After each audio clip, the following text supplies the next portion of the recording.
आज अपन करेंगे क्या, दृष्टि, प्लैनेट्स की दृष्टियां, ट्राइन, त्रिकोण और मार्स।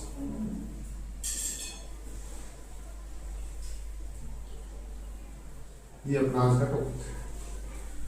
तो सबसे पहले अपन दृष्टि करते हैं, ताकि अब तक अपन ने जो पढ़ा है उसमें प्लैनेट कंप्लीट हो जाए। प्लैनेट्स की, हर एक प्लैनेट की और हर एक हाउस की एक दृष्टि होगी।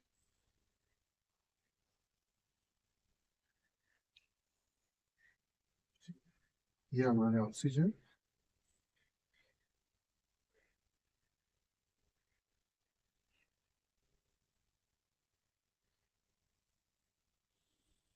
ठीक है, इस हाउसेज में first house direct align with दृष्टि of seventh. Second house direct दृष्टि of eighth house. Third house direct दृष्टि of ninth house. Fourth house direct दृष्टि of tenth house.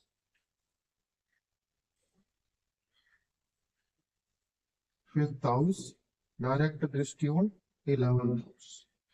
Sixth house direct दृष्टि ऑन 12th। ऐसे ये दृष्टियां हैं। कोई भी प्लैनेट कहीं भी बैठा हो, एक्स वाई जेड मान लेते हैं कि किसी का प्लैनेट सैटर्न यहाँ पर है, सैटर्न इन फर्स्ट। सो अभी के लिए जो है, एक बार के लिए फॉर एग्जाम्पल ले रहे हैं, सो वो कहाँ दृष्टि डालेगा, डायरेक्ट। ठीक है, इसको हम बोलेंगे मिरर एक्सिस। मिरर एक्सिस, ठीक है। मिररिंग करेगा वो अपने सेकंड हाउस से, कोई भी प्लैनेट कहीं भी।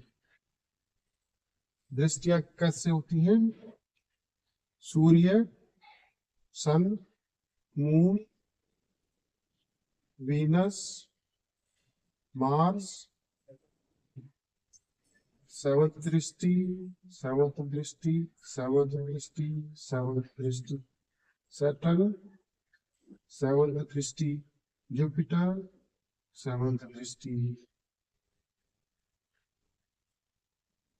मरकरी, सेवंथ दृष्टि, राहु, सेवंथ, केतु, सेवंथ। तो राहु केतु बिल्कुल, राहु केतु वैसे भी 180 डिग्री पर कांस्टेंट रहेंगे। कोई भी चार्ट होगा तो राहु केतु जो है हमेशा 180 डिग्री मिलेंगे। ये दोनों एक दूसरे के परमानेंट पार्टनर है, ये एक दूसरे के परमानेंट पार्टनर, मिररिंग करते हैं एक दूसरे। ठीक है, और ये इन दोनों की खासियत और है कि इनके साथ जो भी प्लेनेट बैठा होगा वो भी बिहेविंग लाइक राहु केतु। अगर राहु के साथ सैटर्न है तो राहु सैटर्न का रूप ले लेगा, तो Saturn behaving like Rahu. Ketu है तो सैटर्न केतु का रूप ले लेगा, तो सैटर्न बिहेविंग लाइक केतु, और केतु बिहेविंग लाइक सैटर्न। तो इसमें भेद करना भी सीखेंगे, अगर कैसे भेद हो पता चले हमें कि युतियों में क्या भेद होता है। ठीक है, ये सेवंथ दृष्टि मिरर एक्सेस, क्या बोलेंगे, मिररिंग कर रही। ठीक है, आज पार्टनर हाउस पर बहुत अच्छे से चर्चा कर लेना है यहाँ पर। ठीक है, वैसे तो अपन जा रहे हैं कार्मिक board and Rahu Ketu axis के ऊपर कल, लेकिन आज भी अपन पार्टनर हाउस को क्लियर कर रहे हैं, पार्टनर हाउस कैसे इन्फ्लुएंस होता है। सो हमारा हर एक पार्टनर हाउस इन्फ्लुएंस होगा। सो अगर किसी के पास चार्ट में कहीं कहीं भी कुछ भी है, यहाँ वीनस है, यहाँ जुपिटर है, यहाँ पर मरकरी है, तो वो एक दूसरे को सेवंथ हाउस पे डायरेक्ट पास करता, मिरर कर रहे हैं। क्यों कर रहे हैं? उसका कारण है face your second half in 3D।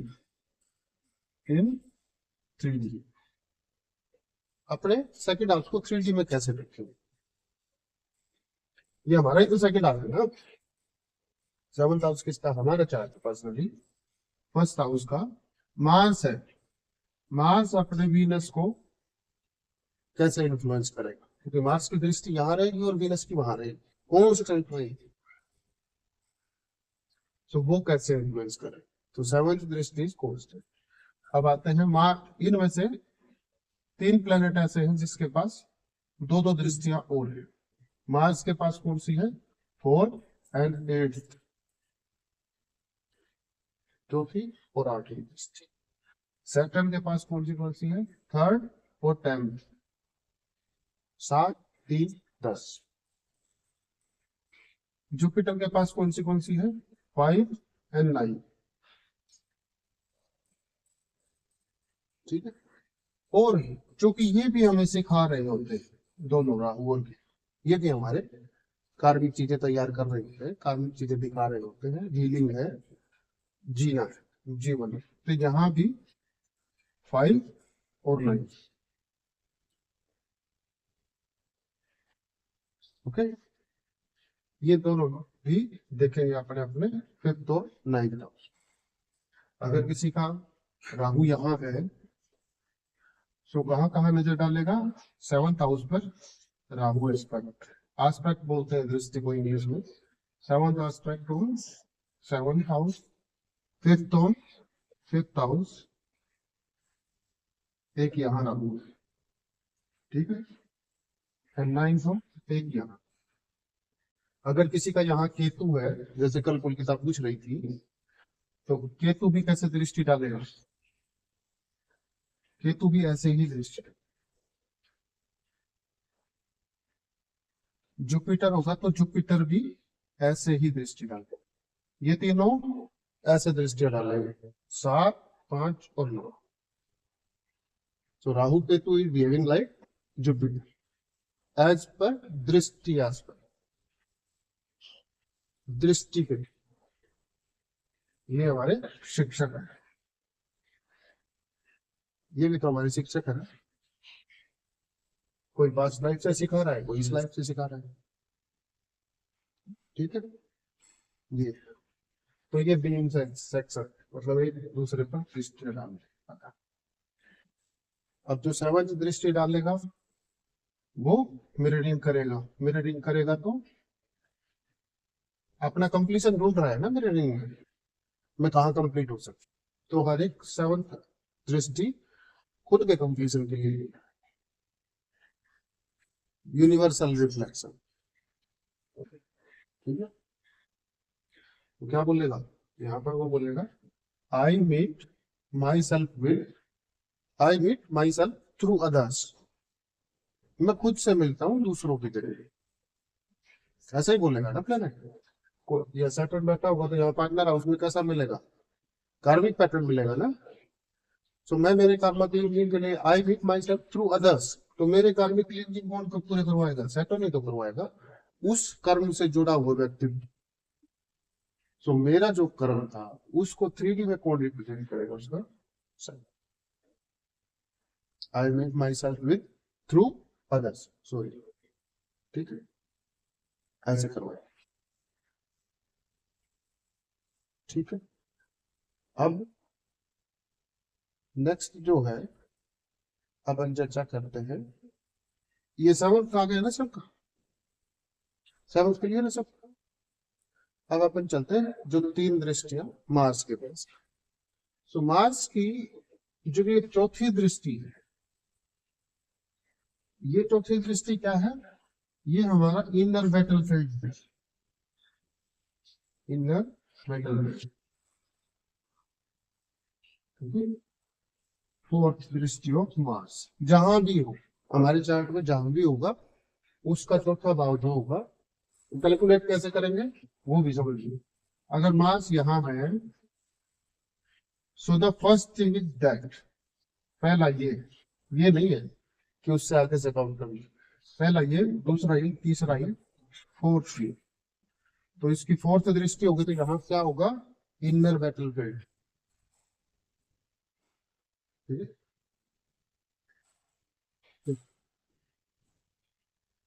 है।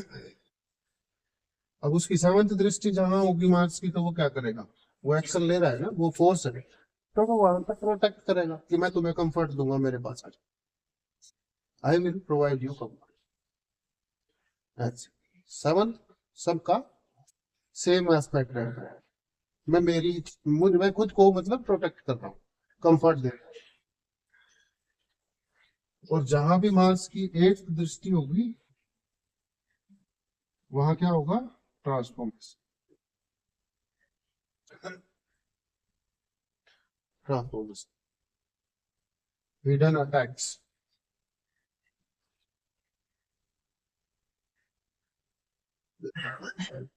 हिडन अटैक, अटैक,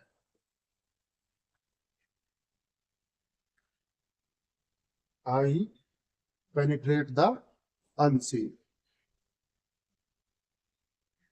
ठीक है, सडन इवेंट का है, उस जगह पर सडन इवेंट क्रिएट, जैसे ये जो फर्स्ट हाउस, इसको रूल कौन करता है, मार्स। सो मार्स की एट्थ दृष्टि कहाँ है, एट्थ हाउस। तो एट्थ हाउस किसका है, तो मार्स अपना, हाँ, तो मार्स अपना जो नेत्र नेत्रक स्वभाव है, जो उसका जो कांस्टेंट जो उसका स्वभाव है, बिहेवियर है, उसको कभी चेंज नहीं करेगा, दृष्टियों में नहीं करेगा। तो मार्स की एट्थ दृष्टि जहां भी होगी, वो उसका कांस्टेंट स्वभाव है। ये फोर्थ हाउस है ना जी। ये फर्स्ट हाउस के जो लॉर्ड है ना अपने, ये मार्स है, मार्स है फर्स्ट, कालपुरुष चार्ट में फर्स्ट हाउस के लॉर्ड मार्स है। और फोर्थ हाउस किसका है, अपना खुद का घर है। तीनों को कंप्लीट कर लेते हैं।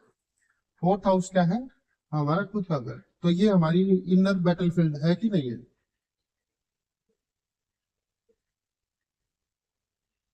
है ना, ये हमारे अंदर की बैटलफील्ड है, अंदर की लड़ाई है हमारे।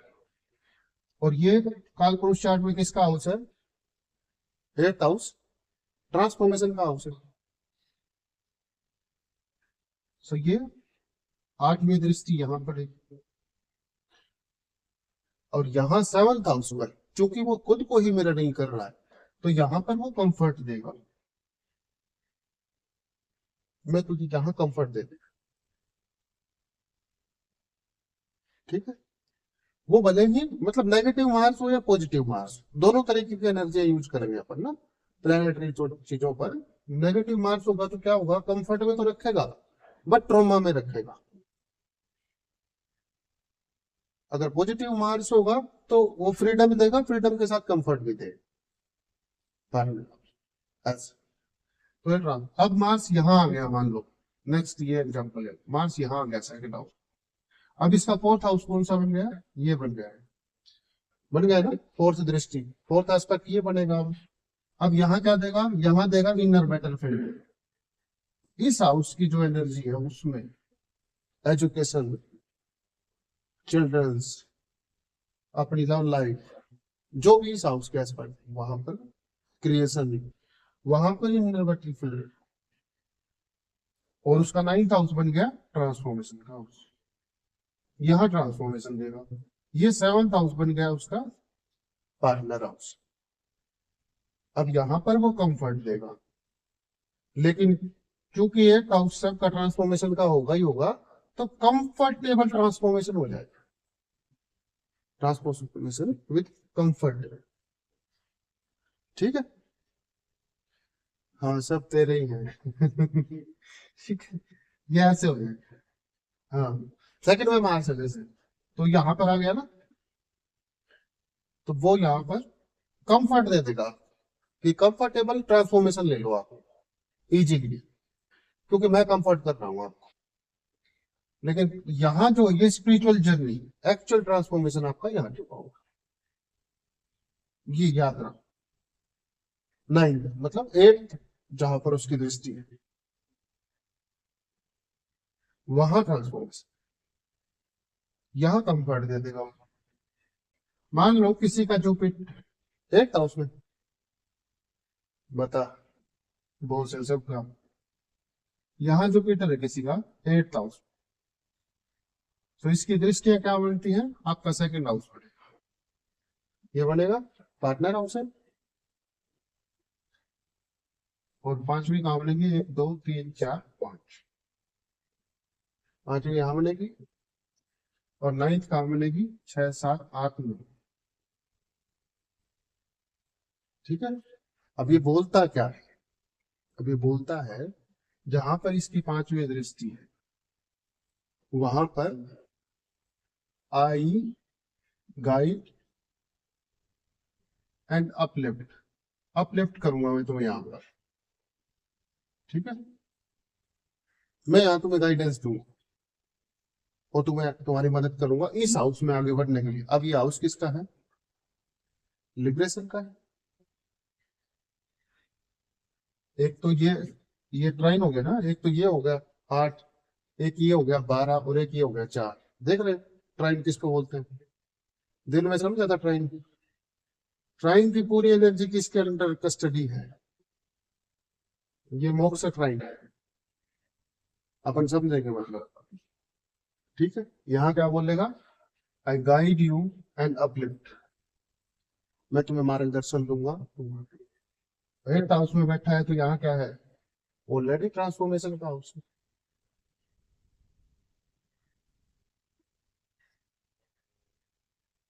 ट्रांसफॉर्मेशन, ठीक है। अब वो 7th हाउस में है तो खुद को मिररिंग करेगा। दैट मीन एंसेस्ट्रल वेल्थ क्या है, एंसेस्ट्रल वेल्थ क्या है, अपन ने बात किया था, जुपिटर जब भी एंसेस्ट्रल वेल्थ के ऊपर कोई दृष्टि होगी या खुद बैठा होगा या उसका फुल एस्पेक्ट होगा, तो जुपिटर एंसेस्ट्रल वेल्थ में हमेशा बुजुर्गों की स्पिरिचुअलिटी देगा, ये spiritual DNA decoding encoded inside. तो जो हमारे परिवार में कभी किसी समय पर कोई बड़ा ऋषि मुनि महात्मा या कोई हमारे परदादा उनके दादा जो बड़े उच्च स्तर के योगी हो रहे होंगे, सिद्ध रहे होंगे, वो एनर्जी यहाँ पर मिल एक्टिवेट हमें करनी है। ऐसा नहीं है कि मिल गई है तो हम उससे काम चला लेंगे, एक्टिवेट करना हमारा है, तो ट्रांसफॉर्मेशन में है, सो हम खुद को ट्रांसफॉर्मेशन की तरफ लेके जाएंगे तभी ना काम करेंगे चीजें, वैसे बैठा रहेगा बच्चा। ठीक है, एंड इसके जब 9th दृष्टि होगी वहां क्या बोले, वहां बोलेगा कि यहाँ पर अपने धर्म, धर्म मतलब पर्पज, अपने पर्पज को प्रोटेक्ट करो, प्रोटेक्शन देगा, पर्पज प्रोटेक्शन। ठीक है, आई प्रोटेक्ट यूर हायर पाथ, क्योंकि ये तो स्पिरिचुअल जर्नी करवाएगा ना, जुपिटर के तो क्या है, स्पिरिचुअलिटी में लेके जाएंगे ना आपको, ये दुनियादारी का हिसाब किताब नहीं आता है इनको, ये संत है दोनों, तो ये तो आपको स्पिरिचुअलिटी है। आई प्रोटेक्ट यूर हायर पाथ, मैं तुम्हारे हायर पाथ को प्रोटेक्ट करूंगा यहाँ बैठ, कहाँ 4th हाउस में, किस किस रूप में, इस रूप में, इस रूप में, ये पावर मिली जाता है, जैसे power values, power ancestor wealth, तो कहीं भी होगा तो ऐसे दृष्टियां होंगी, और उन दृष्टियों के आधार पर ही हम देखेंगे कि वो जुपिटर की जो एनर्जी है वो किस फील्ड में क्या काम कर रही है, वो हमसे डिमांड क्या कर रही है। इससे हम खुद का भी और बच्चों का भी समझ सकते हैं, अपने बच्चों का भी, कि मेरे बच्चों की फील्ड क्या है, कहाँ है वो। अक्सर क्या होता है कि हम समझते हैं कि हमारे बच्चे ये करें वो करें वो करें वो करें। अभी जैसे मान लो ये कुछ नए बच्चे आ रहे हैं जन जी, अब इनकी फैमिलियां तो यही सोचती होंगी ना कि ये बच्चे ये कर लें तो ये हो जाएगा, ये कर लें तो ये हो जाएगा, बट एक्चुअली क्या है कि आज के समय पर ये चार्ट बोलता है कि जिस परिवर्तन के दौर में हम हैं उस परिवर्तन के दौर में बाई फोर्स हम बच्चों को तैयार नहीं, यही तो है ना प्योरिफिकेशन की एनर्जी, कि राहु जो है वो नए राहु तैयार नहीं कर पाएगा, कलयुग खत्म हो जाएगा। नेगेटिव राहु, अगर नेगेटिव राहु तैयार करता रहेगा तो कलयुग कैसे खत्म होगा? समझ रहे हो? तो negative Rahu, positive positive Rahu पर निकलेंगे वहां से। तो उन्हें वाइल्ड फोर्स कुछ ना करने दे रही है एनर्जी आज के टाइम पर, खूब जोर लगा के देखी है बच्चों को। मेरे पास बहुत लोग आते हैं, बहुत काम कर रहे हैं बेचारे मार्केट में, बट कुछ नहीं हो रहा उनका। क्यों? क्योंकि उन्हें निकल जाना है इस साइकिल से, पुराने पैटर्न से, कलयुग के पैटर्न से वो निकल जाए।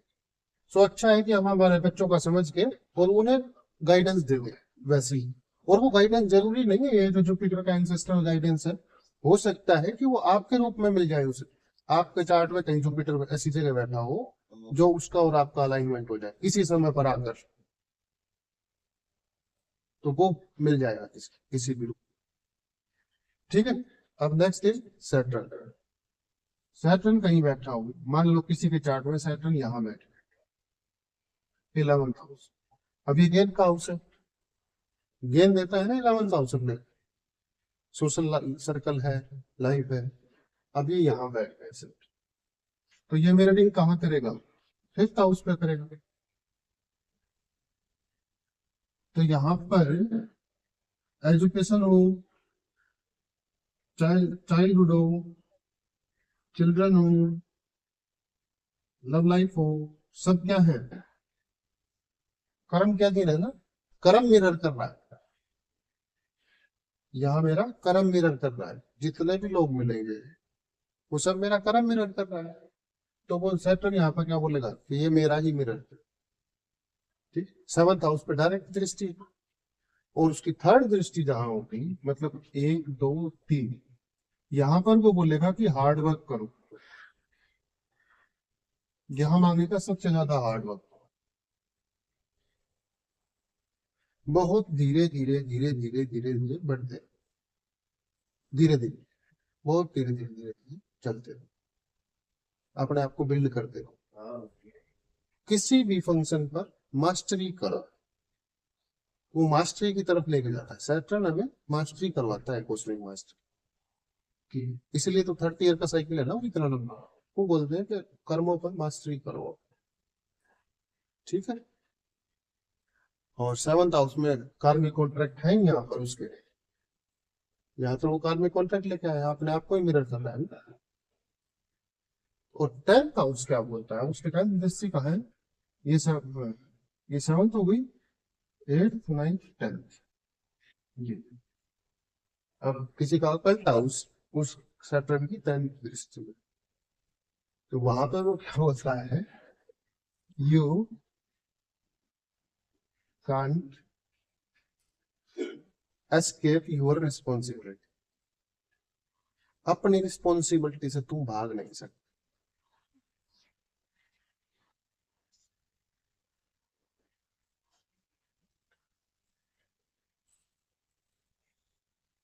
समझ गए? यहाँ पर वो रिस्पॉन्सिबिलिटी है, वैसे वो काम करे। सैटर्न की दृष्टि यहाँ बैठ जाएगा, कर्मा की। अब वो गेन नहीं देगा जब तक कि ये कार्मिक चैप्टर कंप्लीट ना हो जाए, ये गेम रुका रहेगा, क्योंकि वो तो डिले करता है ना चीजों को।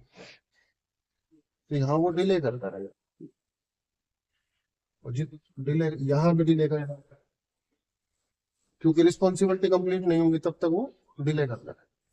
तुम भाग ही नहीं सकते किसी भी तौर पर अपनी रिस्पॉन्सिबिलिटी से। 10th house responsibility, 10th aspect responsibility. ठीक है। अब राहु, राहु की कौन सी है? 5 7 और 9। अगेन अब कॉन्फ्लिक्ट बताता हूँ, तो उसी युति की बात कर लेते हैं अपन, गुरु और राहु। उसी युति पर, क्योंकि वो सबसे खतरनाक युति मानी जाती है, मतलब गुरु के साथ किसी की भी। सो हम देख लें कि वहां पर कॉन्फ्लिक्ट क्या पैदा होगा और दृष्टियां भी समझ आ जाए। तो राहु की जो, राहु मान लो यहाँ बैठे, ठीक है। अब उसकी तब तो दृष्टि कहाँ रहेगी? यहाँ रहेगी 6th हाउस में। ठीक है, समझ गए ना, कहाँ रहेगी, यहाँ। काउंट करना तो आ गया होगा ना दृष्टियों को, काउंट कर लोगे ना, कैसे रहेगी।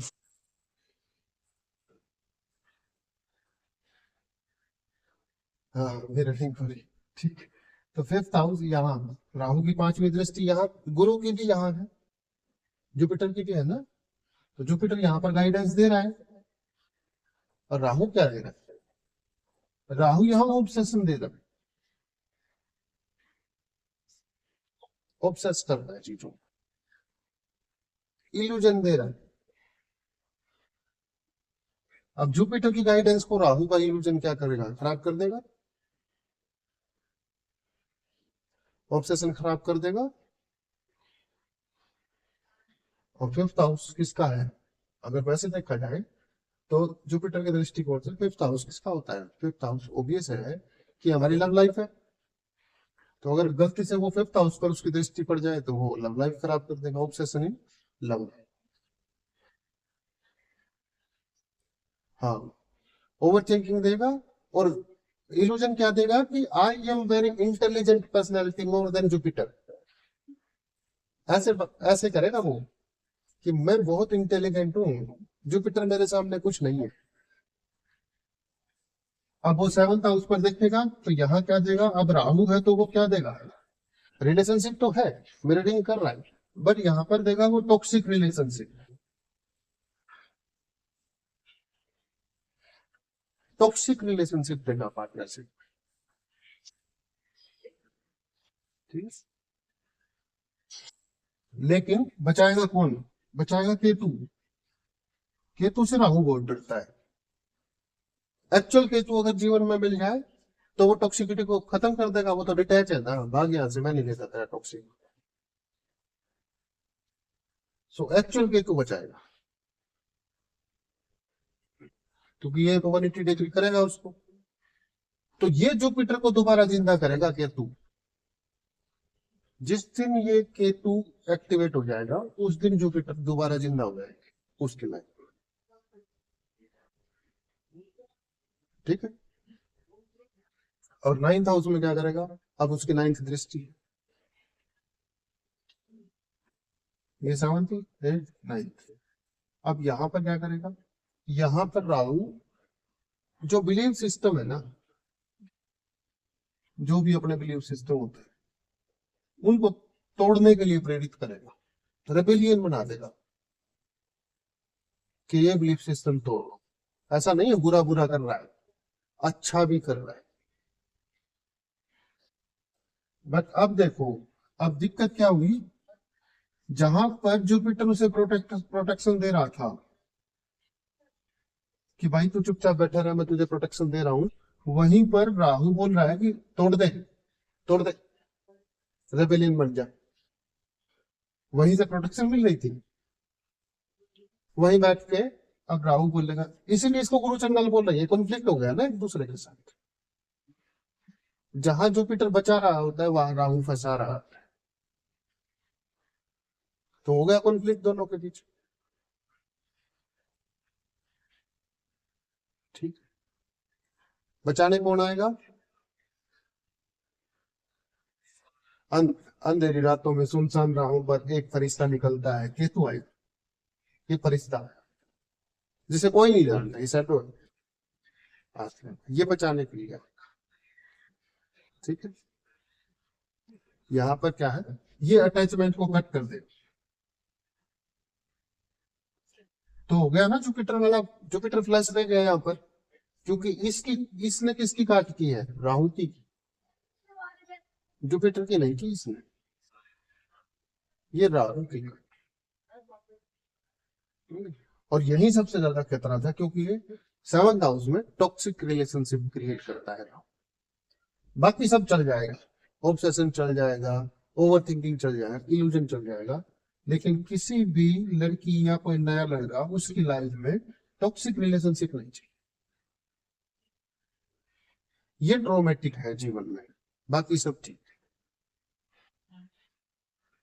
ठीक, अब केतु क्या करेगा, उसको अटैचमेंट को तो तोड़ेगा तोड़ेगा, ऊपर से रिलेशनशिप में डिटैच नहीं तो, केतु तो डिटैचमेंट में है, मुझे रिलेशनशिप से कोई मतलब।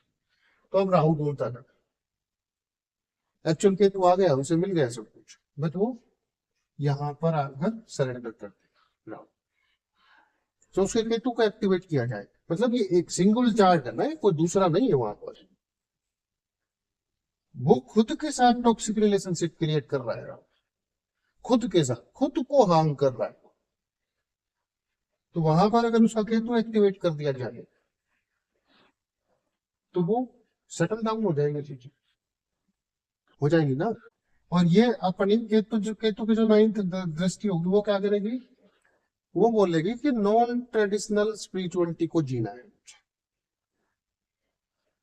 Non traditional spirituality. अगर 8th हाउस में केतु हो तो, अब अगर यहाँ केतु हुआ तो किसी के 7th हाउस में, अगर किसी के यहाँ केतु हुआ तो उसका 9th हाउस कौन सा बनेगा, ये बनेगा ना। यहाँ क्या फॉलो, यहाँ फॉलो करेगा वो नॉन ट्रेडिशनल स्पिरिचुअलिटी, किसके बीच में, अपने ही सिबलिंग के बीच, अपने ही फैमिली के बीच, अपने ही यार दोस्त रिश्तेदारों के नजदीकी लोगों के बीच में। तो वो नॉन ट्रेडिशनल स्पिरिचुअलिटी को फॉलो करेगा और यहीं पर ये लोग नाराज हो जाएंगे, तो हमारे साथ पैटर्न भी नहीं चल रहा है। केतु ऐसे डिटैचमेंट में लाता है। एक चीज और है, केतु के पास सर नहीं है, दैट मीन केतु ना समझ है, विजन है उसके पास, ड्रीम सर, डिकोडिंग नहीं है, डिकोडिंग राहु करके देगा उसको। तो बैलेंस दोनों को करना जरूरी है, ठीक है। ये ऐसे दृष्टियां काम करती हैं हमारे जीवन में, ठीक। अब इसका पांचवा क्या हुआ, एक, एक, दो, तीन, चार, पांच, 11th हाउस। गेन कैसे करोगे, गेन के हाउस में बैठ गया आप ना। अब वो यहाँ पर ये बोलता है कि भाई जो तुझे आ रहा है ना, उसमें ज्यादा प्लेजर मत ले, घुस मत जाना उसमें ज्यादा। गेन आ रहा है, आराम से बैठे रहो, कमाते रहो, ज्यादा उसको मतलब उसमें अप्रिसिएशन में मत लाओ, मतलब अपने आप को राहु में मत लाओ, कहने का मतलब ये उल्टे काम कर रहा है राहु के साथ। राहु तो बोलेगा प्लेजर ले तू, मैं दे रहा हूँ, एंजॉय ऐस कर। और ये बोलेगा ना ना रुक जा, ये गेम जो है इसका ज्यादा आनंद नहीं ले, कमाओ खाओ मौज करो। अब वही यहाँ पर नॉन ट्रेडिशनल स्पिरिचुअलिटी को ट्रिगर करते हैं। दुख की बात क्या है कि तू आइसोलेट कर देगा, आइसोलेशन इज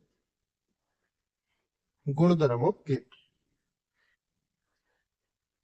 लेकिन सबसे अच्छी बात क्या है कि ये हमारी सोच को हमेशा मोक्ष ओरिएंटेड कर देता है, कर देगा कि नहीं कर देगा। अवेकनिंग पे जाओ, अवेयरनेस पे जाओ, ये करो वो करो, स्पिरिचुअलिटी तभी तो काम आएगी, पैटर्न तोड़ दो। तो ये सबसे, ये हमें हमेशा मोक्ष की तरफ ले,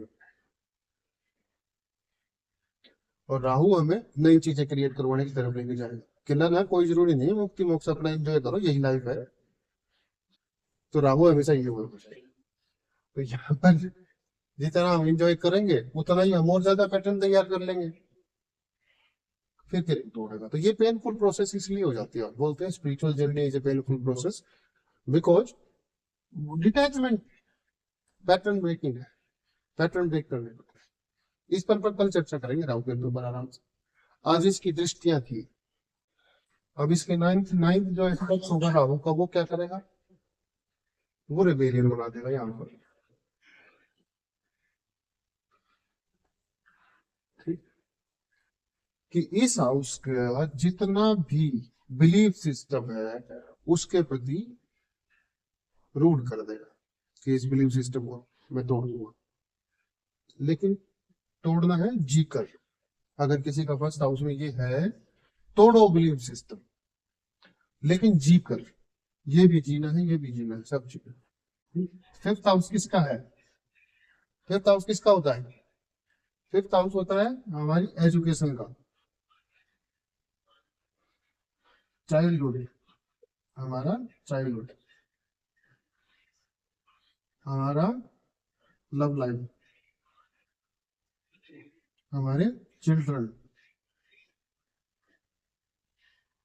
तो इन सब के प्रति राहु जो है ऑब्सेशन पैदा करते, ऑब्सेस करेगा, ट्रिगर करेगा। और दूसरों के प्रति वो भी करेगा, क्या बोलते हैं उसको, कंपटीशन में के भाव में, जेलसी के भाव में।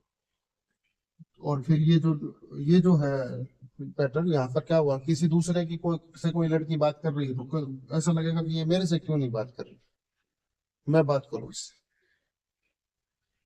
दृष्टि, जब भी कोई प्लेनेट किसी हाउस में होगा तो एक तो वो प्लेनेट का बिहेवियर है, पर प्लेनेट का पर्सनल बिहेवियर है ना, उस हाउस का बिहेवियर है, हाउस का भी बिहेवियर है, और जिस नक्षत्र में वो है उसका भी बिहेवियर, और जिस महादशा में वो चल रहा है, कालखंड, उसका भी बिहेवियर। तो ओवरऑल जो दृष्टि का निर्माण करेगा वो इससे।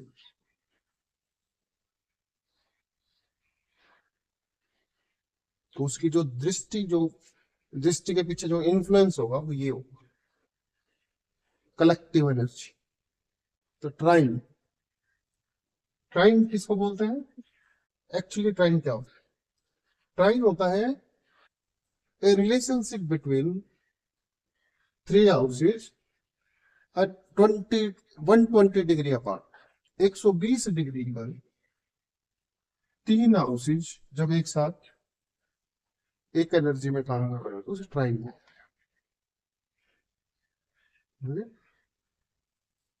First house we called it dharma. धर्म मतलब पर्पज एंड फ्लो। हम पैदा हुए ना, पर्पज, कोई पर्पज लेके आए हैं और अब उस फ्लो में रहना। सेकंड नंबर पर है अर्थ, अर्थ, अर्थ ये क्या है? ये ढूंढेगा मेटेरियलिस्टिक स्टेबिलिटी।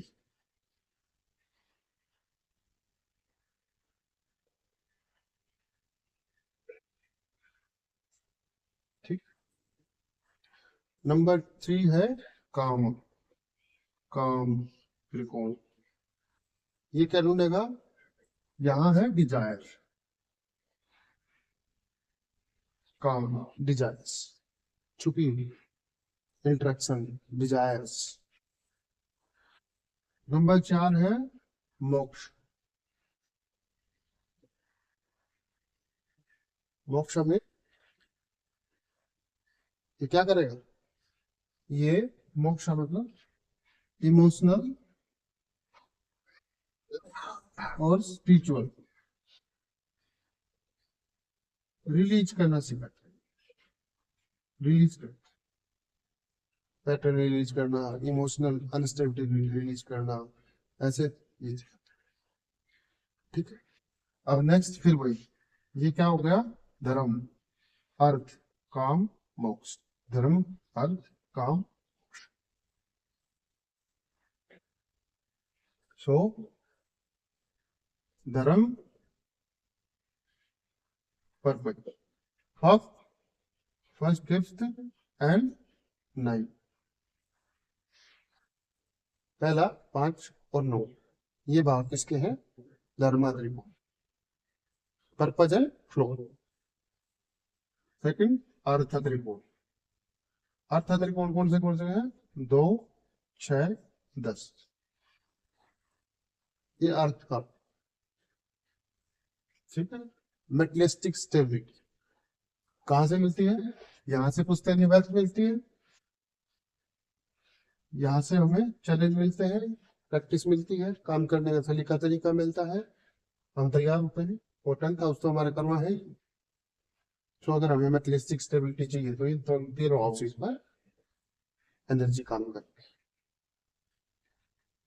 अच्छी एनर्जी काम करेगी तो कोई पैदाइशी स्टेबल मिलेगा, यहीं से स्टार्ट हो जाएगा ना। किसी का, किसी के पास पैतृक संपत्ति बहुत ज्यादा हो तो वो यहीं से हो जाएगी। और किसी को अर्थ ना देना हो परमात्मा को तो उसके पास पैतृक संपत्ति नहीं है, तो उसको क्या देंगे, उसको ज्यादातर लोगों को 4000 मिलेगा। ठीक है। कम कम क्या है, 3 7 11। ठीक, ये है काम। डिजायर, यहाँ हमारी डिजायर, यहाँ पर 3 7 partner house and 11th house gain house. Social circle जो हमारी क्रिएटिविटी है, जहां हमारा पराक्रम है, पराक्रम चाहिए ना, पराक्रम है वो डिजायर है, पार्टनर है वो डिजायर है, और ये गेन, ये क्या है, काम द्रव्य। नेक्स्ट है, हाँ, मोक्ष। मोक्ष ट्रेन क्या है, अब मोक्ष है तो ऑब्वियस है, चीजों को रिलीज करेगा, 4 8 और 12। 4th हाउस किसका है, इमोशंस का है, फैमिली का है, होम का है। 8th हाउस किसका है, ट्रांसफॉर्मेशन का है। 12th हाउस किसका है, लिबरेशन का है। सो चीजों को मुक्त कैसे किया जाए, इन एनर्जियों को अलग अलग भागों में ऋषि मुनियों ने बांट दिया कि भाई ये करोगे तो ये हो जाएगा, ये करोगे तो ये हो जाएगा। ठीक है, अब ये हाउस, ये हाउस और ये हाउस, ये 120 डिग्री का खोलो, ये 360 डिग्री में से 120 डिग्री, ये भी 120 डिग्री बनाएगा, ये भी 120 डिग्री, और ये भी अलग अलग रूप से। ठीक, सो धर्म त्रिकोण, धर्म त्रिकोण क्या है, फॉर एग्जाम्पल ले लेते हैं, धर्म त्रिकोण क्या है, ये फ्लो हो गया, पर्पज एंड फ्लो है ना। ठीक है, ये क्या है, टैलेंट है, यहीं से तो मिला है सारा टैलेंट, एजुकेशन वगैरह सब यहीं से मिल रहा है आपको। और 9th क्या है, 9th है हमारा पास्ट लाइफ की ब्लेसिंग्स, हमारी स्पिरिचुअल जगह पे ही तो मिलेंगे हमें ब्लेसिंग्स पास्ट लाइफ की। जुपिटर यहीं से तो स्टार्ट कर रहा है ना जीवन में, जुपिटर यहीं से स्टार्ट कर रहा है साइकिल, कालपुरुष चार्ट, इससे पहले जुपिटर एग्जिस्ट नहीं कर रहा है। सो ब्लेसिंग्स कहाँ है, या अर्थ त्रिकोण 2 6 10, ये क्या है, सेकंड हाउस किसका है, सेकंड हाउस हमें रिसोर्सेज देता है, रिसोर्स देगा ना, क्या देगा, रिसोर्स। 6th हाउस क्या देगा, 6th हाउस स्ट्रगल देगा, सर्विस देगा, एफर्ट्स करना सिखाएगा हमें चीजों पर। चैलेंज नहीं होंगे तो कैसे एफर्ट्स करेंगे हम लोग, एफर्ट्स देगा। एंड 10th हाउस क्या देगा, ये करियर देगा, रिजल्ट देगा, देगा क्या, कर्म भाव के। ठीक है, ये ट्रेन ऐसे काम करेगा, काम ट्रेन कैसे काम करेगा। 3rd हाउस किसका है, 3rd हाउस हमारे डिजाइन का है, करेज का है, कम्युनिकेशन का है। सो डिजाइन कैसे फुलफिल करोगे, कम्युनिकेट करोगे, पहले उसके लिए करेज चाहिए ना, कि मुझे मेरी डिजाइन फुलफिल करनी है। ठीक है, अब ये क्या देगा, यहाँ पार्टनरशिप देगा, फुलफिलमेंट देगा दूसरों के थ्रू, कुछ भी हो, क्लाइंट हो, कंपनी पार्टनरशिप हो, या खुद का पार्टनर हो, जहां हम काम कर रहे हैं जिसके साथ, यहाँ देगा फुलफिलमेंट है। और 11th हाउस में क्या है, फिर वो आपको गेन देगा, तो आप अपनी डिजायर्स पूरी करो, नेटवर्क देगा, सोशल सोशल सर्कल दे रहा है ना वहां पर, तो नेटवर्क पूरा वही है। अब मोक्ष ट्रेन क्या करता है, मोक्ष ट्रेन क्या है, 4th हाउस किसका है, ये हमारी फाउंडेशन, इमोशनल फाउंडेशन कहाँ है, हार्ट है ना ये, यहाँ क्या हार्ट है, तो ये हार्ट है, तो इमोशनल फाउंडेशन कहाँ होगी, यही होगी। सो पहले इमोशनल फाउंडेशन देख, फाउंडेशन मतलब इमोशनल ट्रॉमा से रिलीजिंग। मोक्साट्राइन ऐसे काम करेगा, रिलीज करेगा ना उसको। फिर 8th हाउस किसका है? ट्रांसफॉर्मेशन का। ट्रांसफॉर्मेशन दे, क्या करेगा ट्रांसफॉर्मेशन के टाइम पर? हमारी जो छुपी हुई लेयर्स होगी उसको हटा देगा। लेयर स्टडी होती है ना आदमी को, मैं ये, मैं वो, मैं ऐसे करता हूँ, मैं वैसे करता हूँ, मैं इतना समझदार हूँ, मैं पूरी दुनिया को जो है हरा भरा बना दूंगा, ऐसे लेयर स्टडी होती है आदमी की। तो वो हटा देगा ट्रांसफॉर्मेशन। ठीक है। नंबर 12 इज डिसोल्यूशन, रिलीज कर देगा। सरेंडर करो, तुम सरेंडर करो, मैं रिलीज कर, मैं लिबरेशन दे। ठीक है, ये मोक्ष है। ये 4 प्रकार के ट्राइन हमारे चार्ट में काम करते हैं। समय समय पर इनकी एनर्जी में प्लैनेट्स आते हैं, उन प्लैनेट्स का कंजक्शन तय करता है कि वो कैसा ट्रिगर मिलेगा, मोक्सा ट्राइन का कैसे ट्रिगर मिलेगा। मोक्सा ट्राइन मतलब, मान लो ये 12th हाउस में राइट नाउ सैटर्न है यहाँ पर। एक एग्जांपल ले लेते हैं, यहाँ सैटर्न अभी आने वाले टाइम पर, और अभी जुपिटर कहाँ है? जेमिनी में है। तो जेमिनी से आगे कहाँ ट्रक जाएगा? कैंसर में जाएगा। 12 में क्या है? सैटर्न। 4 में क्या है? जुपिटर। और यहां मान लो चंद्रमा आ जाता है, मून, तो क्या देगा? बन गया ना मोक्सा ट्राइन। मोक्सा ट्राइन कैसे काम करेगा? कंबाइंड एनर्जी कैसे काम करेगी? अब जुपिटर की एनर्जी क्या है? गाइडेंस की एनर्जी है, विजडम की एनर्जी है, और हमारे घर में बैठी है। इसका मतलब घर में बैठो। अगर वो आपके 4th हाउस में है तो आप घर में बैठो, तो जुपिटर क्या बोलेगा कि आप अपने घर पर रहो। अगर आपके 4th हाउस में है, मैं, मून क्या बोलेगा? मून बोला इमोशनल क्लिंजिंग के लिए बहुत, मतलब रोना धोना कर रहा। किस किस ट्रिगर से? सैटर्न के कार्मिक पैटर्न ट्रिगर से। अगर वो रिलीज कर दिया तो मोक्साट्राइन का वो जो उस समय की एनर्जी थी उसके साथ अलाइन करेगा। अब यहाँ पे सैटर्न है और यहाँ पर जुपिटर है, आ रहा है, मतलब कैंसर में आ रहा है, तो 2 हाउस तो फुलफिल हो गए ना। अब इस 8th हाउस में जो प्लेनेट आते जाते रहेंगे तो मोक्साट्राइन बनाते रहेंगे।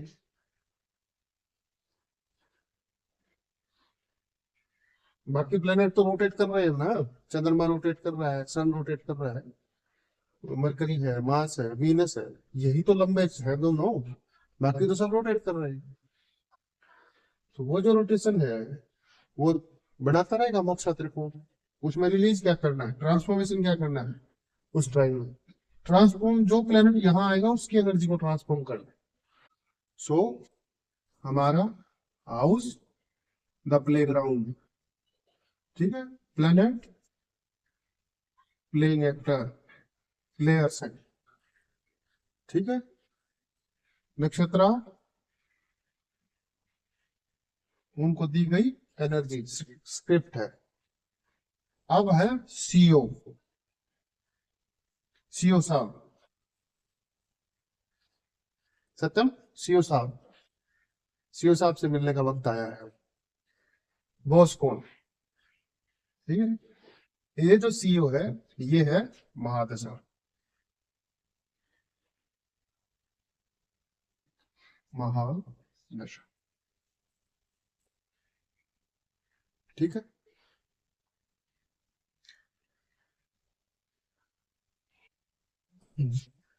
जिस भी प्लेनेट की महादशा होगी, जितने कालखंड के लिए होगी, वो इस ओवरऑल एनर्जी का सुप्रीम सीईओ, तब वो हमारी लाइफ का जो पार्ट है उसको वही रूट कर रहा है, वही प्लेनेट रूट कर रहा है। ठीक, चलो उसी हिसाब से मिलते हैं।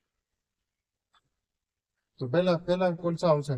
नक्षत्र में कल बताया था ना, पहला कौन सा प्लेनेट है? केतु। महादशा पीरियड 7 years, 7 साल। सेकंड हाउस कौन सा है? Venus. Second, sorry, planet. Second planet Venus. कितने साल के लिए? 20 ईयर्स के लिए, 20 साल के लिए। Third is sun,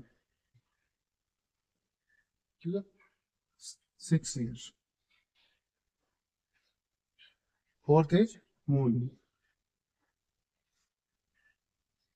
10 year. ठीक। Fifth is Mars. सीक्वेंस है ये, ऐसे ही आती है मार्स है। मार्स 7 ईयर, ठीक है। Next is Rahu. राहु कितने साल के लिए आएगा? 18 साल के लिए, वो साल, ठीक है। फिर इसके बाद आएंगे जुपिटर मार्स। जुपिटर, ठीक। जुपिटर की महादशा 16 साल की है। शनि की महादशा 19 साल।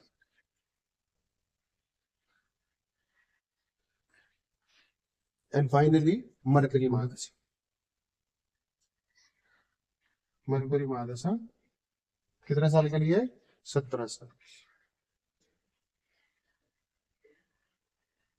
ये महादशा है जो समय समय पर हमारे जीवन को रूल करेंगी, ठीक है।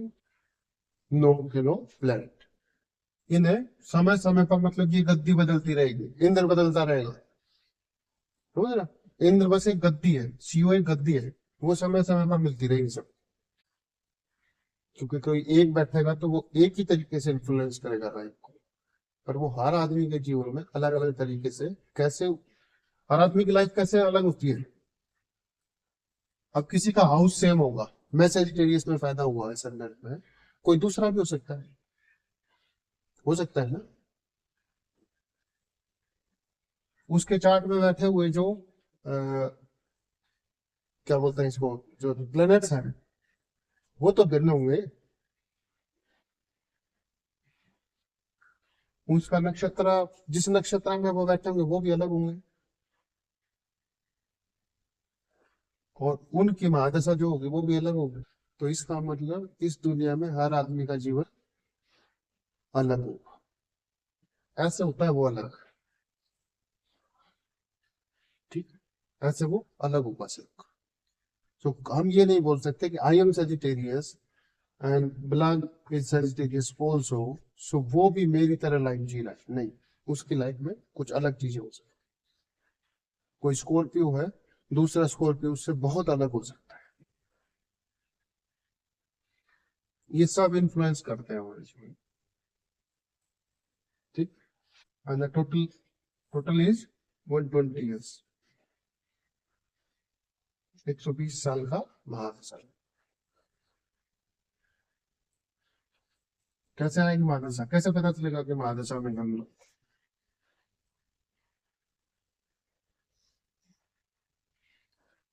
जन्म के समय की महादशा का कैसे पता चलेगा?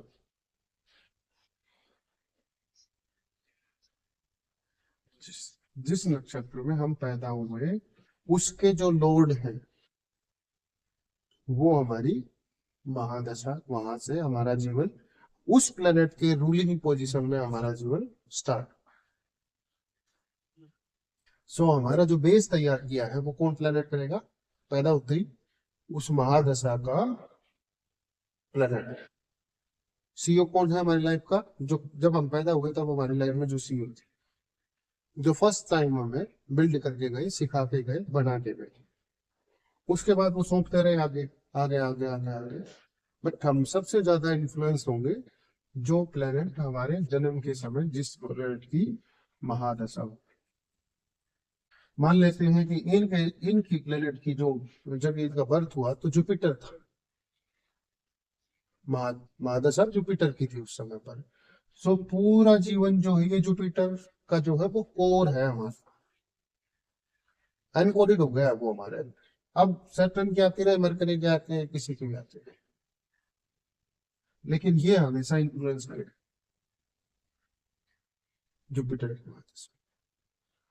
कोई मार्स की महादशा में पैदा हुआ तो उसका क्या होगा, उसके अंदर अग्रेशन होगा बहुत ज्यादा, फायर एनर्जी होगी। नक्षत्र है ना, यहाँ देखो मतलब ये इसे रूल कर रहा है, ये इसे रूल कर रहा है, ये तो यहाँ पर मार्स है, तो मार्स क्या करेगा, ओवरऑल फायर एनर्जी है। इस सीईओ की कुर्सी का सदुपयोग करेगा कि दुरुपयोग करेगा, ये कैसे पता। अगर नेगेटिव राहु हुआ तो इस सीईओ की कुर्सी का दुरुपयोग करेगा ना, इस चेयर का दुरुपयोग करेगा, तो सारी एनर्जी को खराब कर लेगा कि नहीं कर लेगा। लाइफ टाइम के ऐसे ही काम 128 ईयर। ठीक है, अब चलते हैं अपन केतु महादशा, व्हाट इज केतु महादशा। तो केतु की महादशा होगी तो क्या देगी जीवन में, डिटैचमेंट देगी, स्पिरिचुअलिटी देगी, पास्ट लाइफ के कर्मा पैटर्न ब्रेक करने का साहस देगी और करवाई देगी। तो ये क्या बनाएगा आपको, बैरागी। इस महादशा में आप हो जाओगे बैरागी। कुछ लोग बोलते हैं ना कि मेरा ऐसा मन कर रहा है सब छोड़ छाड़ के निकल दूंगा, तो वो केतु इन्फ्लुएंस है, सब छोड़ छाड़ के निकल देगा। क्यों, क्योंकि इसके सर तो है नहीं, तो इसको नहीं पता दुनिया कितनी खूबसूरत है, तो इसका मन कर रहा है कि अभी निकल जाऊं मैं पहाड़ों पर। ठीक, तो ये बैरागी, डिटैचमेंट। ठीक है, अब राहु क्या देगा, राहु ऑब्सेशन देगा, इल्यूजन देगा, और और मटेरियल लाइफ देगा, मटेरियलिस्टिक लाइफ देगा ना, ये स्पिरिचुअल लाइफ देगा, तो राहु क्या देगा, मटेरियलिस्टिक। तो उस महादशा पीरियड के दौरान हम कहाँ चल रहे होंगे, जिसकी भी महादशा होगी कहाँ चल रहे हैं, उसी सिनेरियो में पूरी सारी एनर्जियां काम कर रही है, क्योंकि सीईओ साहब फाइल दे रहे हैं इसको, ये दे रहा है प्लेयर को, प्लेयर हाउस में उसे प्ले कर रहा है। ठीक है, तो वही दे रहा है, तो ओवरऑल इन्फ्लुएंस किसका रहेगा, महादशा के प्लेनेट का। सैटर्न की महादशा होगी तो क्या होगा, सैटर्न की महादशा आएगी तो क्या होगा, सैटर्न की महादशा होगी तो ऑब्वियस है डिसिप्लिन देगा, डिसिप्लिन पर काम करवाएगा, कर्म पर काम करवाएगा, अपने कर्मों के शुद्धिकरण पर काम करवाएगा, और डिले करेगा चीजों को, ये डिले करता है। तो केतु के महादशा में पैदा होने वाले लोग स्पिरिचुअल होंगे, लेकिन क्या होगा कि उनका जब तक वो अपने सर को प्राप्त ना कर ले तब तक एक्चुअल स्पिरिचुअलिटी नहीं उनके लिए। सैटर्न की महादशा में पैदा होने वाले लोग बहुत आलसी होंगे,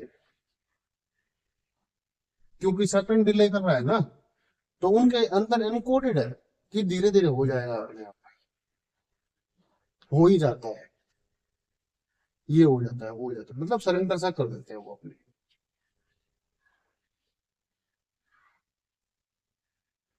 ठीक है, डिले करना है तो वो डिसिप्लिन सीखे ना सीखे, डिले जरूर सीख जाए। महादशा में इम्पैक्ट होगा, महादशा में क्या इम्पैक्ट होगा वो भी समझ लो। महादशा का क्या इम्पैक्ट, अगर हमारे जीवन में सैटर्न की महादशा स्टार्ट हो गई है तो यहाँ इफेक्ट डालेगी महादशा। दूसरा कहाँ डालेगी, दूसरा जिस नक्षत्र का सैटर्न स्वामी होगा उसे भी एक्टिवेट करेगा। सैटर्न 3 नक्षत्र का स्वामी, तीनों को एक्टिवेट करेगा उस महादशा पीरियड में। 3 इसके पास दृष्टियां हैं, चौथा इसके पास हाउस है, खुद जहां बैठा है वो है ना, 3 दृष्टियां हैं, वो सारे भी एक्टिवेट होंगे। तो 3 तो नक्षत्र जहां पर सैटर्न लॉर्डशिप है, 4 ये हाउसेस, और 2 हाउसेस का सैटर्न ऑलरेडी लॉर्ड है, कालपुरुष चार्ट में है ना लॉर्ड। तो 3 और 4 7 और 2 9, 9 जगह एक्टिवेट हो गई। सीओ है वो महादशा पीरियड में, सीओ है, इसीलिए सैटर्न की महादशा को लोग ये बोलते हैं कि भैया मर गया बस, बचा ले रहा, पीछा छुड़वा। अब जिसके नो नो जगह से एक साथ एनर्जी जो है, कर्मा एनर्जी जिसके ऊपर प्रभाव डालना शुरू कर दे, नो जगह से, वो व्यक्ति कैसा हो जाएगा? होचपोच हो जाएगा। तो इसलिए अवेयरनेस जरूरी है। और जब जुपिटर की महादशा होगी तो जुपिटर क्या देगा? जुपिटर विजडम देगा, एक्सपेंशन देगा, ब्लेसिंग्स देगा। जुपिटर हमारे जीवन में ब्लेसिंग्स लेके आता है। गुरु किसी का बुरा नहीं करता। जुपिटर की महादशा देखा जाए तो हम लोग के 9 प्लेनेट में सबसे अच्छी महादशा जुपिटर की है। अगर बनाने पे आएगा तो सबका भाव बना देगा 16 साल, सबसे ऊंचे। सबसे ज्यादा फ्लक्चुएट जो महादशा है वो है मून की, क्योंकि ये इमोशनल, मतलब वो क्या बोलते हैं अपन उसको, टॉर्नेडो है, ये समुद्री तूफान है। इमोशनल, इमोशंस है ना यहाँ पर। मून हमारे इमोशन से जुड़ा। ठीक है, तो जुपिटर की महादशा में मिलेगा, ग्रोथ मिलेगी। नेक्स्ट है वीनस महादशा। वीनस महादशा में क्या होगा? Venus is the Lord of love and attraction. तो ये क्या क्या देता है हमारे जीवन? वैसे देगा हाउस वाइफ, बट वैसे ओवरऑल क्या देगा? कंफर्ट देगा, क्रिएटिविटी देगा, रिलेशनशिप्स देगा। ठीक है, लेकिन हाउस वाइफ अगर ये मोक्ष ट्राइन में होगा तो क्या देगा? अब ये बैठा ही मोक्ष ट्राइन में है तो क्या देगा? तो स्पिरिचुअलिटी देगा, हिडन मिस्टीरियस नॉलेज देगा, संजीवनी देगा। तो इसलिए ये ऐसे काम। अब मरकरी, मरकरी मरकरी क्या देगा? मरकरी की पूरी महादशा जिस दौरान वो सीओ है, सारा फोकस किस चीज पर होगा? सारा फोकस होगा बिजनेस के ऊपर, कम्युनिकेशन के ऊपर, इंटेलेक्ट चीजों के ऊपर, लर्निंग के ऊपर, नेटवर्किंग के ऊपर, अडेप्टेबिलिटी के ऊपर। पूरा एक मतलब बिजनेस का पूरा एक साम्राज्य खड़ा करने की सोचेगा, मैं अपनी बुद्धि बल से कुछ भी खड़ा कर सकता। मरकरी की महादशा। और नेगेटिव होगा तो इन्हीं चीजों को बर्बाद कर देगा। किसी भी महादशा में अगर हम उस महादशा के नेगेटिव एस्पेक्ट पर जाएंगे तो इनका उल्टा कर लेना, जो भी मैं बता रहा हूँ। ठीक है, मार्स की महादशा होगी तो मार्स क्या देता है? अग्रेशन देता है, करेज देता है, एक्शन कैपेबिलिटी देता है। एक्शन एक एनर्जी है ना, लेकिन साथ में अगर नेगेटिव हुआ तो क्या देगा? कॉन्फ्लिक्ट भी देगा, कॉन्फ्लिक्ट भी देगा ना। हाँ, एनर्जी सैग देगा, एनर्जी ड्रेन हो जाएगी, क्योंकि एकदम से हाइपर अगर आप एग्रेशन में रहोगे तो आपकी एनर्जी ड्रेन होना सब होगी, बैलेंस नहीं कर रहे हो आप एनर्जी को। तो वहां से आपको, लेकिन आपको एक्ट करना सिखा जाएगा इस महादशा। इस 7 साल के दौरान महादशा आपको बता देगा कि एक्ट कैसे करना है। मून महादशा का बताया, इमोशंस पर, माइंड पर, रिलेशनशिप पर, मेंटल शिफ्ट पर बहुत असर पड़ता है। लेकिन ओवरऑल क्या देगी मून की महादशा? मेंटल ग्रोथ देगी, इमोशनल, डीप इमोशनल क्लीनिंग करके आपको ग्रोथ दे देगा, कि इमोशनल ग्रोथ ले लो आप। अब आप जो हो इमोशनल उसमें नहीं हो, मतलब जो इमोशनल चीजें आप फेस कर रहे थे उससे बाहर आ गए। सूर्य की महादशा आपको क्या देगी? सूर्य की महादशा हमें देगी आइडेंटिटी, ये हमारी पहचान करना दुनिया से। ठीक है, हमारे पास केतु है, हमारे पास वीनस है, फिर उसके बाद सन की महादशा आ रही है। दैट मीन पहले वैराग्य आया है, फिर वेल्थ आई है, फिर सन आया है। तो राजा हो तो कैसा हो? राम जैसा। राजा हो तो कैसा हो? राम जैसा। बैरागी है, सीता जी चली गई हैं, फिर वो उन्हें मिली है, वो उन्हें लेकर वापस आए, अयोध्या का राज्य मिल गया, तो कैसा वो राज्य भोगेंगे? राम जैसे, राम राज्य। अगर उससे इतर अलग है तो वहां क्या है? वहां ईगो है, क्योंकि ये तो दे देगा, बट आपके अंदर ईगो पैदा है। हाँ, अगर राम से इतर हरकतें करेंगे तो रावण बन जाएंगे। मिला तो रावण को भी था सब कुछ, पहले उसने तपस्या की, फिर उसे वेल्थ मिली, लंका मिली, फिर वो गलत है। तो ये आपको राम भी बना सकती है और रावण भी बना सकती है। ईगो के बहुत टेस्ट लेती है ये महादशा। ये आपकी ईगो टेस्टिंग लैब है कि हमारे अंदर कितना ईगो छुपा हुआ है। राहु के बारे में पता ही नहीं सबको क्या देता है ये महादशा। आप देता क्या है मैं बताता हूँ। राहु की महादशा एक्चुअली आपके जीवन के जितने भी कार्मिक ब्लॉकेज हैं सब का ट्रिगर मारती है। क्योंकि जितना कार्मिक ब्लॉकेज होते हैं ना, जो कार्मिक ब्लॉकेज जो होते हैं, जो उसके ऊपर पूरा मारती है। ये आपको उसमें जबरदस्ती डालता है कि भाई तुझे ये कर्म पूरा करना है। ओवर थिंकिंग करवा के डालेगा, कैसे भेजना है, क्योंकि इसको पता है कि नेक्स्ट जुपिटर के पास मुझे भेजना है, तो मैं इसको हील करके भेजूंगा, इसके अंदर से वो सब निकाल दूंगा। तो राहु की महादशा को गलत मत समझ। राहु बेस्ट महादशा है, बस कोई अवेयरनेस के साथ इसको देखे। क्योंकि एज पर नक्षत्र इस ये अपने लास्ट नक्षत्र पर जब जाएगा सतविसा नक्षत्र तक, तो हीलर बना देगा ना हमें, तब जुपिटर से कनेक्ट करेंगे। और अगर यहाँ कोई नेगेटिव है तो नेगेटिव तो वही है, इल्यूजन है, मटेरियलिस्टिक लाइफ में घुसा हुआ है। वो वो ढूंढता है कि मेरी लॉटरी लग जाए, कल काम ना करना पड़े। राहु और जितने भी लॉटरी बाज है ये सब राहु के चक्कर में कंफ्यूजन देगा, बहुत कंफ्यूज रहेगा मतलब आदमी इस महादशा के दौरान। अगर उसे प्रॉपर गाइडेंस नहीं मिल रहा है तो, अगर गाइडेंस है तो वो अच्छी दिशा पकड़ सकता है। यहाँ पर वो एक एक चीज को क्लियर करते हुए आपको जुपिटर तक लेके जा रहा है। ब्रह्मांड यूनिवर्स ने कोई भी चीज गलत तो बनाई नहीं होगी। उसने आपको पहले वैराग्य दिया होगा, फिर वेल्थ दी होगी, फिर राजा बनाया होगा, फिर आपको एक रानी दी, फिर आपको उसने रक्षा कवच दिया कि भाई सुरक्षा भी दूंगा मैं।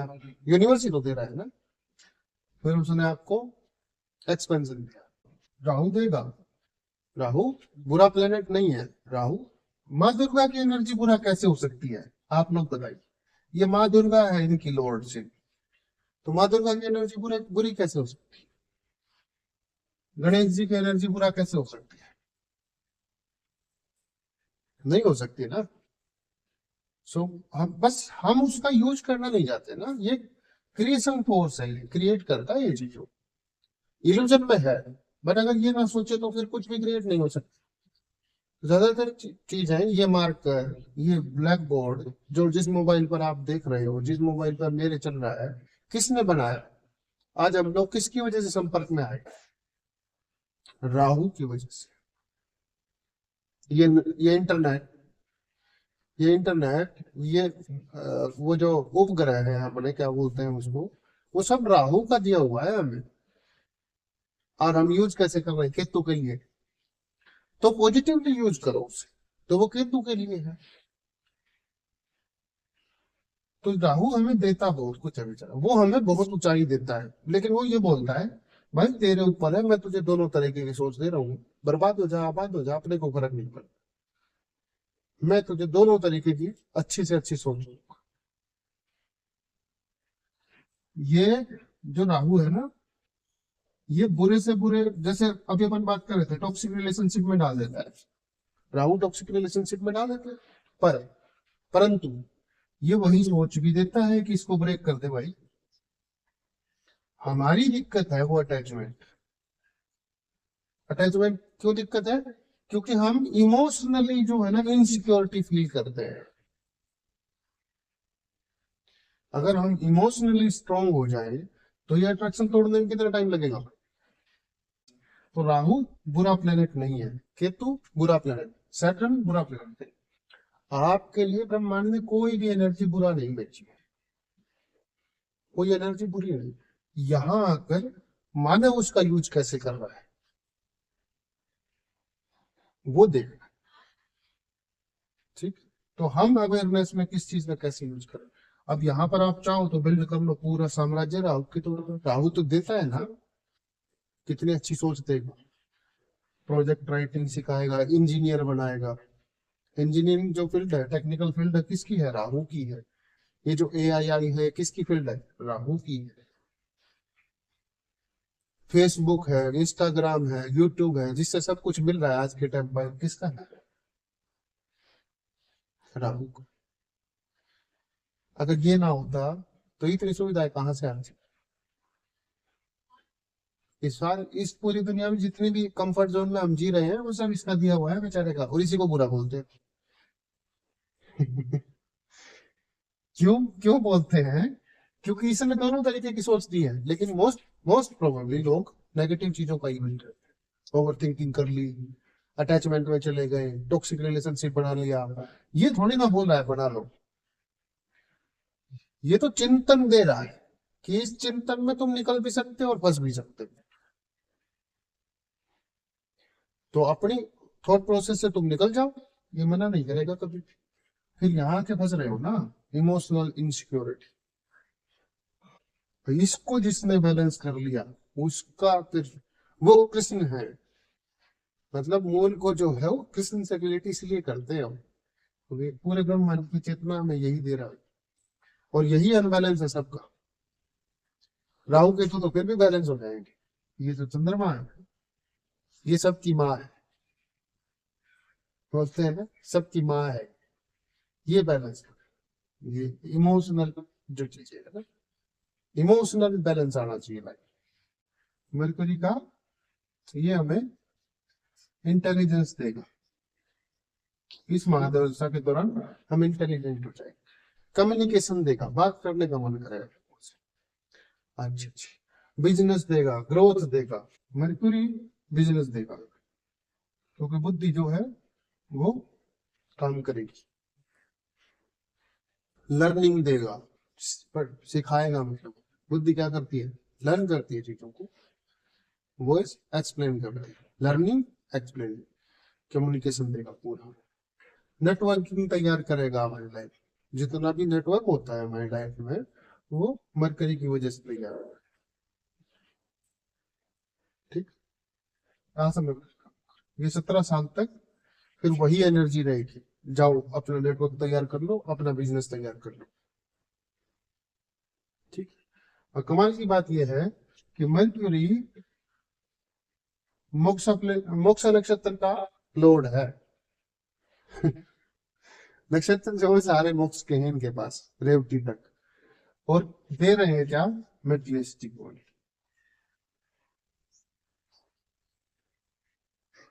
सो इसलिए मरकरी महादशा में जो लोग बिजनेस के साथ साथ खुद को बैलेंस करके चलेंगे स्पिरिचुअली, उन्हें लिबरेशन भी देगा, आजादी देगा,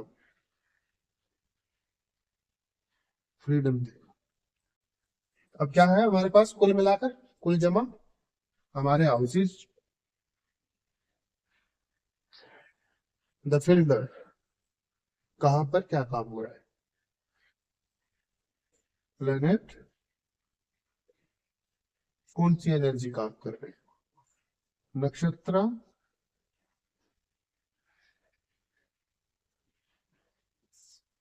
क्यों कर रही है वहां पर, क्यों, कारक स्क्रिप्ट है, एंड महाराज कौन करवा रहा है। अभी इससे नीचे एस्ट्रोलॉजी नहीं बना सकता है अवेयरनेस को।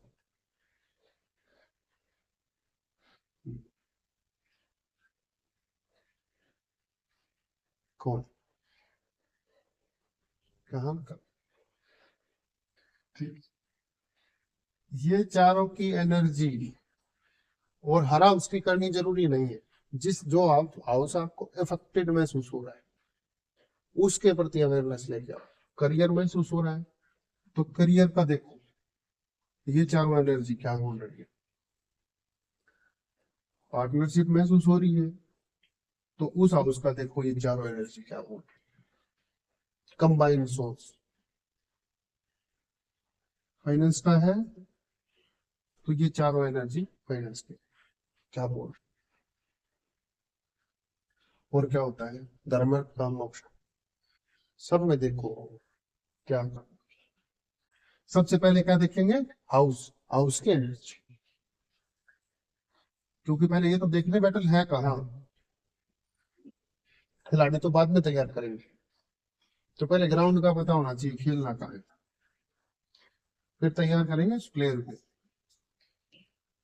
उस प्लेयर के बारे में अवेयरनेस होनी चाहिए, फिर क्या खेलना है, कैसे खेलो और क्यों खेलो, और कौन है बॉस, वो एनर्जी हमारी है जाओ। ये भी मैं हूँ, ये भी मैं हूँ, ये भी मैं हूँ, ये भी। काल पुरुष के तौर पर तो यही है ना, ये भी मैं हूँ, ये भी मैं हूँ, ये भी मैं हूँ, सब। इसीलिए सेल्फ अवेयरनेस। दूसरों के लिए नहीं है ये कि दूसरों को हम देने लग जाए, पहले हम खुद को बैलेंस कर लें। खुद बैलेंस होगा तो दूसरे अपने आप हो जाएंगे। हम खुद पर फोकस रखेंगे, दूसरे होते चले जाएंगे अपने आप।